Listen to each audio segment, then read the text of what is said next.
काले बैठले गेरानी मोर, काले बैठले मन मारी गेरानी मोर, काले बैठले मन मार।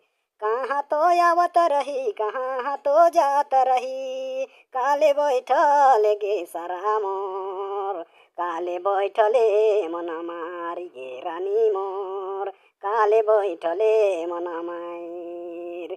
कहाँ तो जात रही, कहाँ तो आवत रही, काले बैठले रे सरा मोर, काले बैठले मन मारी रे सरा मोर, काले बैठले मन मार।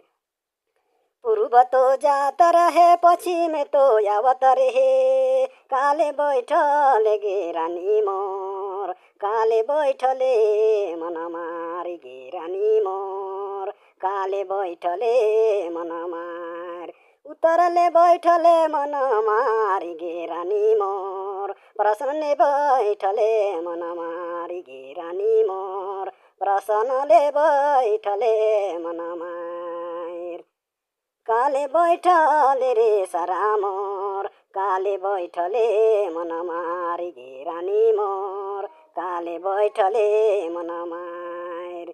आकाशले बैठले मन मारी गे सरा मोर, धरती में बैठले मन मारी गेरानी मोर, गौरले टाकर पुलिया में बैठले मन मारी गेरानी मोर, गौरले टापाटकर पुलिया में बैठले मन मार।